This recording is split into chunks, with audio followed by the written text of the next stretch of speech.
Jones, Commissioner Ian Blair, the anti-terrorist branch who shot and murdered these innocent people, the Israeli Mossad, Tony Blair, and the government itself not under investigation for these horrendous crimes. 8th chapter title. Conclusion.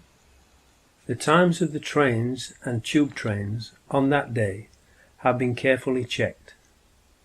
The first train after 0740 am left Luton at 0756 am and arrived at King's Cross Thameslink station at 0842 am.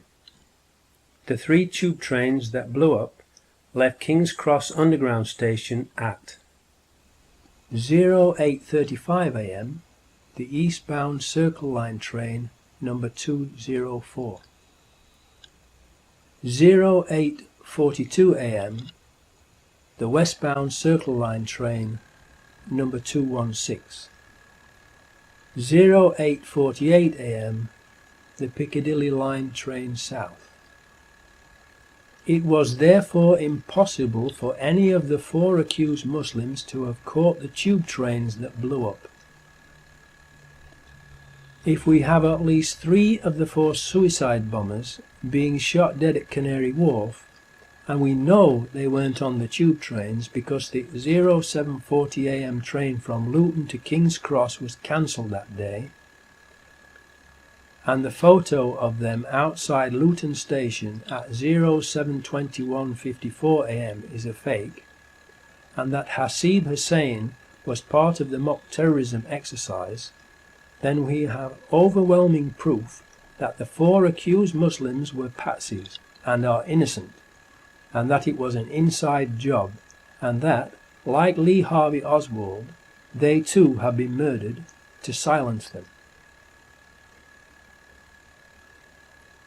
Whether the bombings were done by MI5, the Israeli Mossad, or both of them and or others has yet to be determined. But the one thing that we can be sure of is that it was not done by 4 young Muslims. 9th chapter title.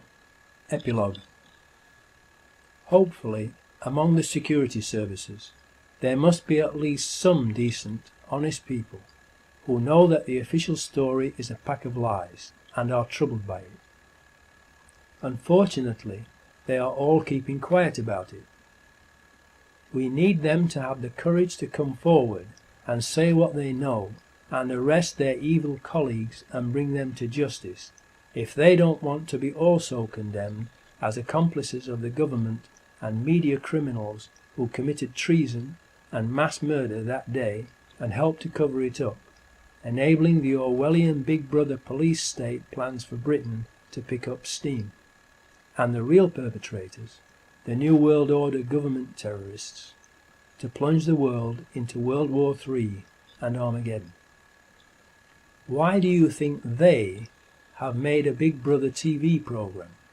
To program people's minds and get them used to the idea of living under constant surveillance, and to like it, and volunteer to take part in it. Why do you think they are called programs? It is because they are used for mind control, brainwashing, programming of the public's minds into obeying and sleepwalking whilst following their New World Order hidden agenda. The sleeper must awaken. The sleeper must awaken. The television is the greatest mind control and propaganda weapon ever invented. Do you think you should be paying for a TV license to fund all their programming of your mind and the lies and propaganda they are broadcasting to deceive, brainwash, control and enslave everyone, including you? Does the TV and watching it not already control most of your life and the way you think? Do you think you should be paying for all those CCTV cameras and their operatives to spy on you everywhere you go, so they can enslave you and fine you, thereby stealing your money for doing nothing wrong? especially when they use your own money from those fines and taxes to pay for even more CCTV cameras, so you have even less privacy and freedom. And then they claim that the cameras do not work when there is a real crime being committed by the people who control the cameras. Don't you realize that in paying fines and taxes you are actually paying for the chains they are using to enslave you with? Wake up, look and see the reality that you are actually paying for them to turn you into their slave. The government is continually and illegally passing new legislation to restrict your freedom and obtain more and more information about you to control you, and yet they themselves are becoming more and more secretive and out of control. They have turned the relationship between the people and government into the opposite of what it should be. It should be public servants serving the people, not the people serving public government masters or, more accurately, dictators.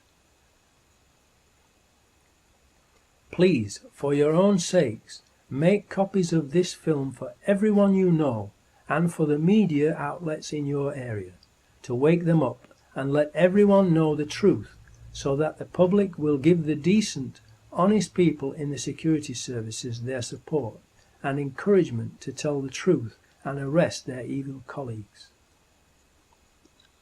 Long live the fighters. Muad'Dib.